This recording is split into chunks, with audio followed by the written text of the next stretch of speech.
Do you know the feeling? That tightening in your chest, the knot in your stomach, the sudden, frantic search for the right words, the safest words, the moment a disagreement begins to surface. You are the peacemaker, the diplomat, the one who can sense tension in a room like a change in the weather.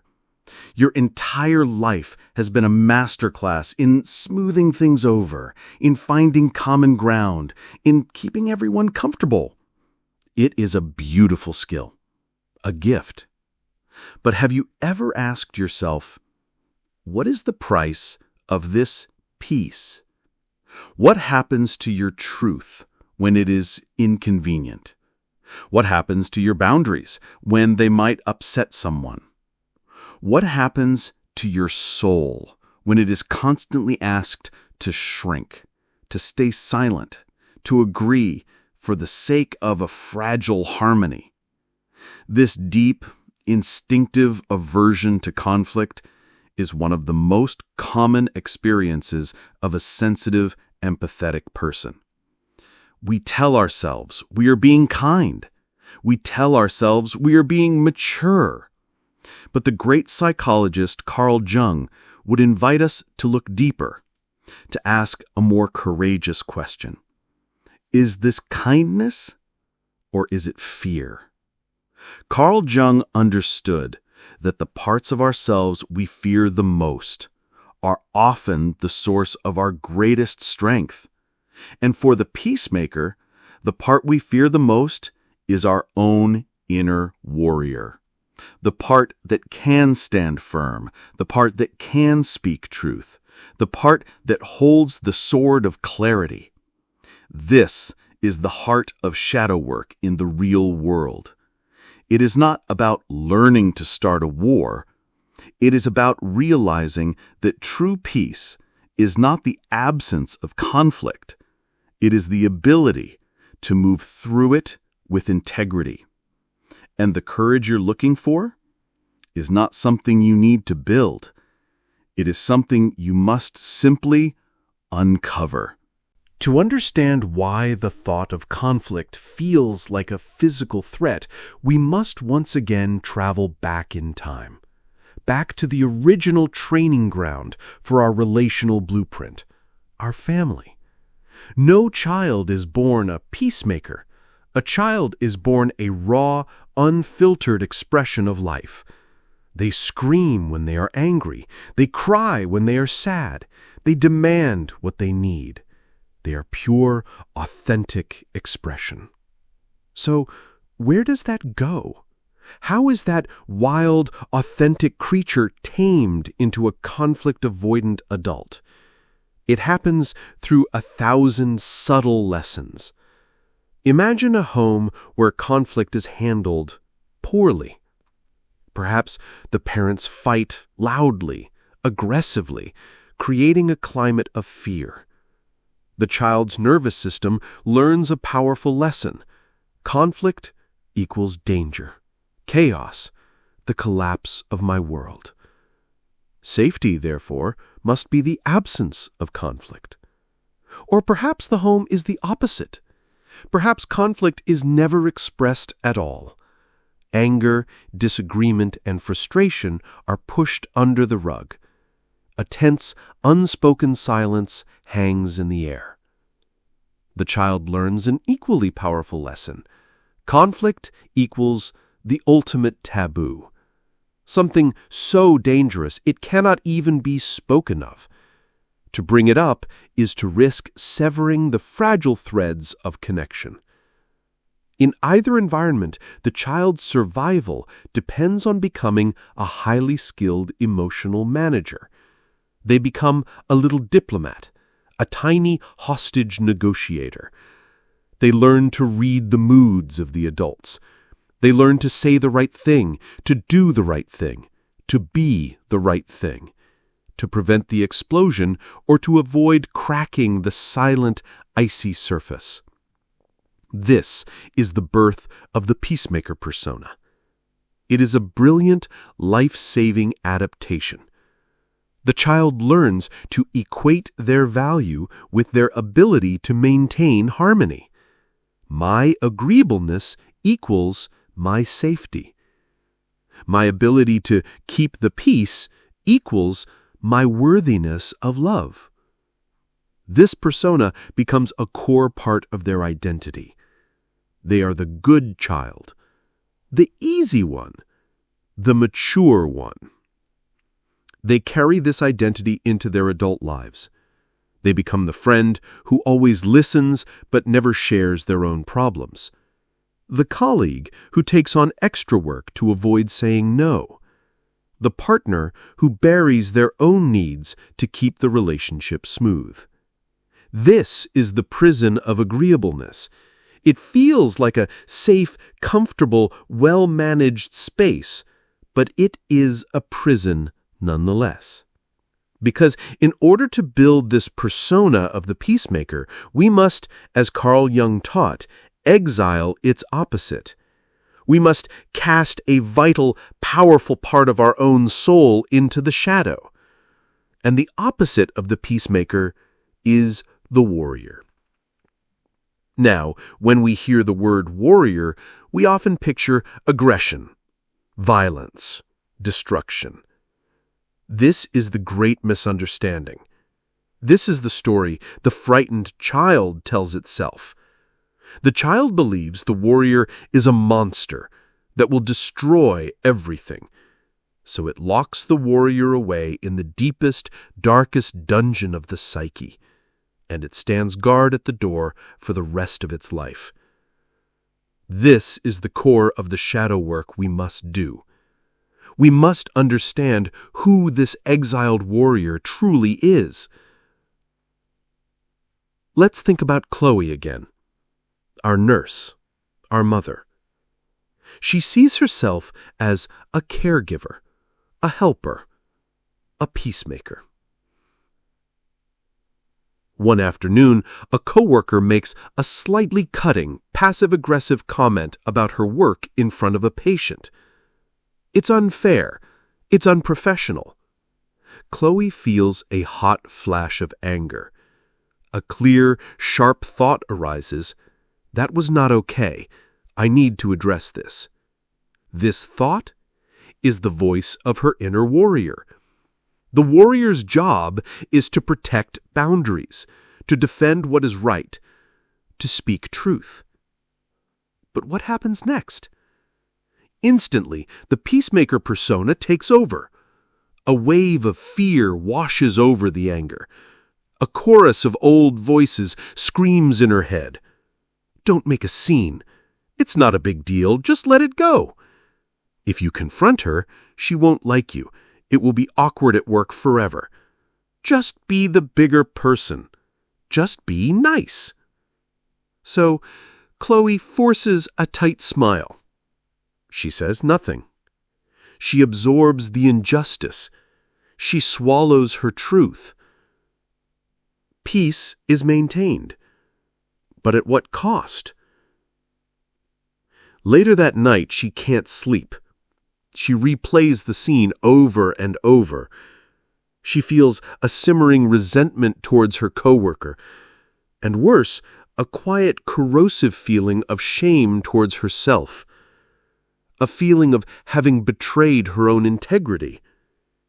This is the price of the prison of agreeableness. The peace you maintain is external, but inside, a silent war is raging. The exiled warrior, locked in the basement, is rattling the cage. The anger doesn't disappear, it just turns inward, becoming depression, anxiety, resentment, or physical illness.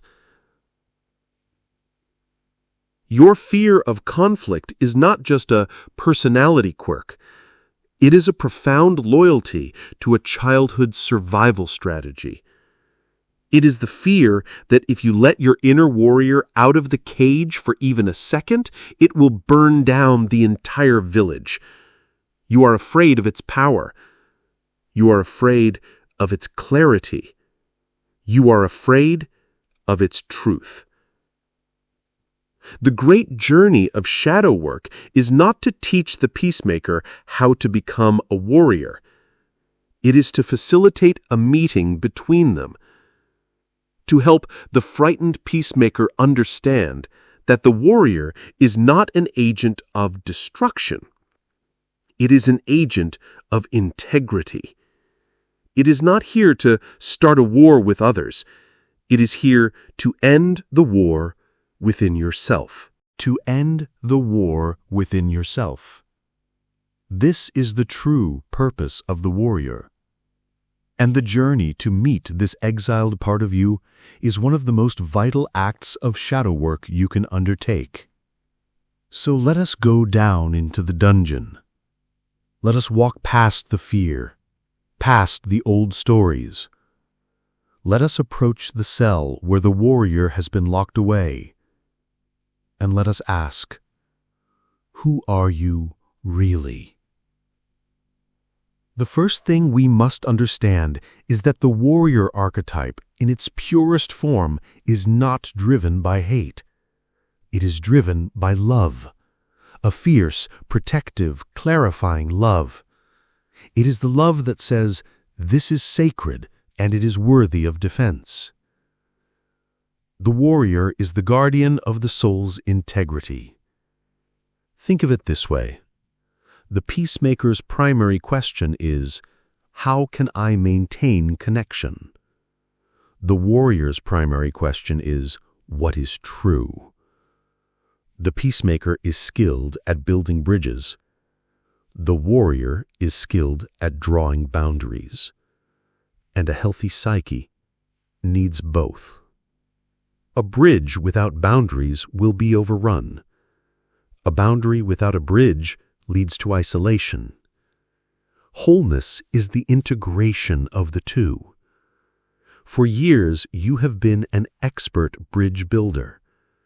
Now it is time to learn the art of the boundary. And that is the art of the warrior. This is where we must make a profound distinction. The distinction between destructive conflict and creative conflict. Destructive conflict is the work of the ego. Its goal is to be right, to win, to dominate, to prove the other person wrong. It is a battle of righteousness. It is loud, chaotic, and it almost always weakens the connection. This is the kind of conflict the inner child witnessed and learned to fear. This is the monster you think the warrior is. But creative conflict is the work of the self. Its goal is not to win, but to understand. Its purpose is not to destroy, but to clarify. It is the courageous act of bringing two differing truths into the same room, and trusting that a higher, third truth can be born from the tension. This is the work of the conscious warrior. Let's go back to Chloe, our nurse. Imagine her coworker, let's call her Karen, makes another passive-aggressive comment. The old peacemaker response was silence, leading to inner resentment. A destructive, ego-driven warrior response might be to lash out, "Who do you think you are? You have no right to talk to me like that." This might feel powerful for a moment, but it creates a war. It confirms the peacemaker's deepest fears. But what does the conscious warrior do? The conscious warrior, guided by the self, waits for the right moment. Later, Chloe might approach Karen privately and say with a calm, grounded voice, "Karen, when you made that comment earlier in front of the patient, I felt undermined and disrespected. It's important for me that we maintain a professional and supportive environment. Can we talk about what happened? Do you see the difference? There is no blame. There is no attack. There is a clear statement of feeling, I felt. There is a clear boundary, it's important for me that. and there is an invitation to connect on a deeper level. Can we talk about it? This is the sword of clarity. It is not a weapon to harm the other person. It is a tool to cut through the confusion, the resentment, and the unspoken tension. It is an act of profound love. It is love for herself because she is honoring her own truth. And it is love for the relationship because she is trusting that it is strong enough to handle the truth. This is the courage that is buried in your shadow. The shadow work is not about becoming someone you are not. It is not about becoming aggressive or confrontational. It is about integrating the warrior's clarity and strength into your already existing gift for connection. It is about learning that your truth is not a bomb that will destroy everything. It is a compass that when shared with integrity can help guide a relationship back to its true north. But why does this feel so terrifying? Because in order to wield this sword of clarity, we must be willing to face the possibility of loss. The other person may not respond well. They may become defensive. They may get angry. The relationship might change. It might even end. The peacemaker within us is terrified of this. It believes that connection must be preserved at all costs, even the cost of our own soul. But the conscious warrior understands a deeper truth, a truth that Carl Jung's work points to again and again. The only connections that are truly sustainable are the ones that have room for your whole, authentic self. Any relationship that requires you to amputate a part of your soul to survive was never a safe harbor to begin with. It was the original prison. So the fear is real. The risk is real. But the alternative is to remain a prisoner in the house of agreeableness for the rest of your life. To live with that silent, simmering war of resentment within. To feel that slow, soul-crushing erosion of your own integrity. The warrior offers another way. A path that is not easy, but is true. It is the path of choosing your own self-respect over the approval of others. It is the path of trusting that your truth, spoken with love, is a gift, not a threat. It is the path of finally, allowing the guardian of your soul to come out of the shadows and stand by your side. The guardian of your soul, standing by your side. It is a beautiful, powerful image, but how do we move it from a poetic idea into a lived reality? How do we practice this newfound courage when our body is still wired for peace at any price? This is where the real shadow work begins. It begins not in a dramatic confrontation, but in the quiet dojo of our own awareness. We must train our nervous system, just as a warrior trains their body. We must build the muscle of integrity, one small repetition at a time. I want to offer you a tangible, preparatory practice, a way to get ready for a difficult conversation before it even happens. It's a way to align your peacemaker and your warrior, so they can walk into the room together as allies. Let's call this practice the Council of Selves. Before you have a difficult conversation you've been avoiding, find 15 minutes of quiet time alone. Sit down with your journal, and you will hold a meeting with the two essential parts of you involved in this process, the peacemaker and the warrior. First, you will give the peacemaker the floor. Write at the top of the page, "A letter from my peacemaker." And then let that part of you speak without censorship. What is it afraid of? What is the worst-case scenario it imagines? Is it afraid the other person will get angry? That they will leave? That you will be seen as selfish or difficult? Let its fears pour onto the page. I am terrified that if I bring this up, he will shut down and we will lose the connection we have. I am worried she will think I am ungrateful and cause drama. The goal here is to honor this part of you, to listen to its fears, not to dismiss them. This part has been running your life for decades. It deserves to be heard. When it has said all it needs to say, you write at the bottom of the page, "Thank you. I hear your fears. I will protect you." Now turn to a new page.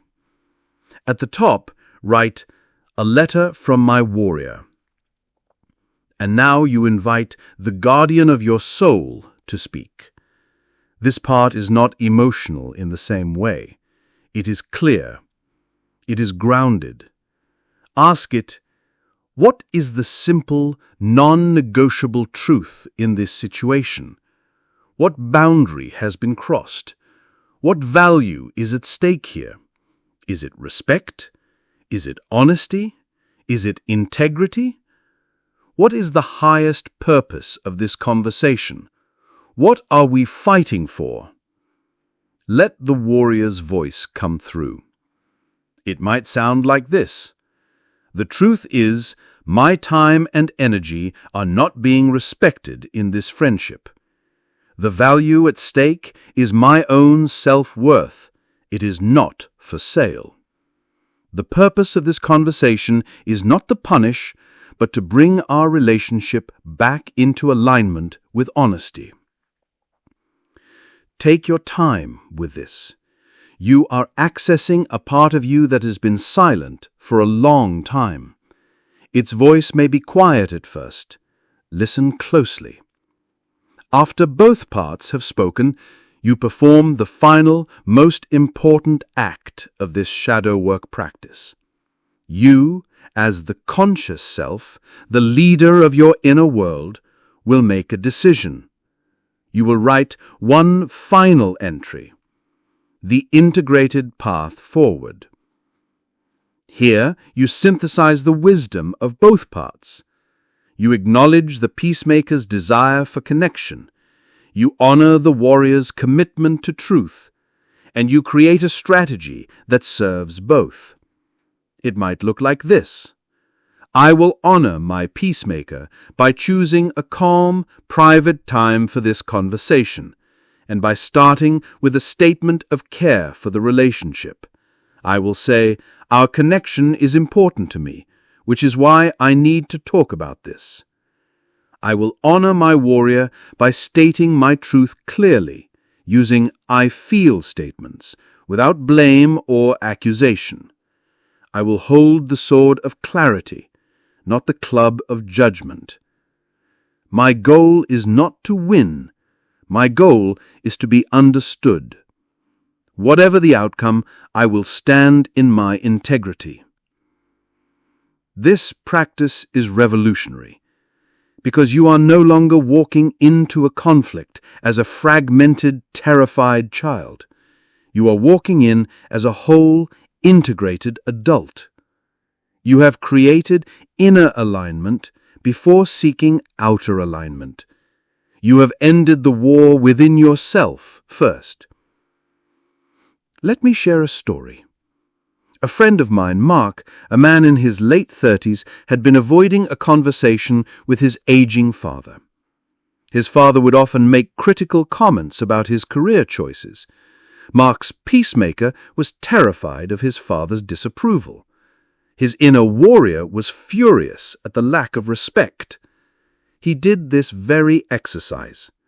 His peacemaker wrote pages about his fear of being seen as a failure in his father's eyes. His warrior wrote one clear sentence. The truth is, I am a grown man and I deserve to be respected as an equal. His integrated path forward was this. The next time his father made a comment, he wouldn't argue. He would honor his warrior. He planned to calmly say, "Dad, I love you, and I need to ask you to stop criticizing my career. I am happy with my choices, and I need your respect, not your approval." He practiced the line. He regulated his nervous system. When the moment came, his voice shook a little, but he said it. His father was silent for a long moment, and then he just nodded, and the topic was never brought up in that way again. The connection didn't break. It deepened. It matured. This is the power of conscious, Carl Jung-inspired shadow work. You are not just managing your behavior, you are transforming your inner landscape. You are building a council table inside yourself where all your parts have a voice, where the peacemaker is valued for its desire for love, and the warrior is honored for its commitment to truth. And you, the self, are the wise and compassionate leader guiding them both towards the ultimate goal. Wholeness.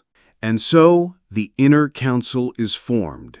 The peacemaker and the warrior, no longer enemies, but trusted advisors at the same table, with you, the conscious self, at the head. We began this journey feeling the familiar, sickening dread of conflict. We saw ourselves as peacemakers, believing that any form of disagreement was a failure, a threat to the connections we cherish. We traveled down into the psyche to understand the source of this fear, recognizing it as a brilliant childhood strategy that has now become a prison of agreeableness. We then undertook one of the most courageous acts of shadow work. We faced the exiled warrior within. We learned that this warrior is not a monster of destruction, but the guardian of our integrity. And we began to distinguish between the ego's destructive need to be right and the self's creative need to bring truth into the light. Finally, we were given a tangible practice, the council of selves, to prepare for difficult conversations, to end the war within ourselves before we ever step onto the battlefield. This is the art of integrating your strength with your compassion. This journey, this Carl Jung-inspired path, is about understanding that true peace is not a fragile harmony built on the silence of your own soul. True, lasting peace is a dynamic, resilient state that has enough room for two authentic truths to exist in the same space. It is a peace forged in the fires of honesty, not one preserved in the ice of avoidance. The courage you have been searching for was never about learning how to fight. It was always about learning how to value your own truth as much as you value connection. It was about trusting that the strongest bridges are not those that avoid tension, but those that are built to withstand it. But as you begin to practice this, as you become more authentic, more willing to hold boundaries and speak your truth, you may encounter a new challenge. The demands of life, the needs of others, the sheer volume of information and responsibility, it can all begin to feel like too much. You've learned to be strong, but now you feel overwhelmed. You found your voice, but now you feel exhausted from the effort of using it. How do we find balance? How do we hold our newfound strength without burning out? How do we navigate the overwhelming nature of modern life with a centered, grounded spirit? This question of inner balance is the next vital step on our path to wholeness. And it is exactly what we will explore together in our next video. I invite you to subscribe, to continue this essential work. For now, your practice is to honor both the peacemaker and the warrior within. And to begin, I invite you to join the council of this community. In the comments below, share one small truth you have been avoiding speaking, even just to yourself. You don't need to share the details. You can simply write, "I am ready to honor my warrior," or "I am practicing the courage to be honest," or "My truth is not a threat." Let this space be a testament to the quiet, powerful shift from seeking peace at any price to becoming a person who can embody peace precisely because they are no longer afraid of the truth.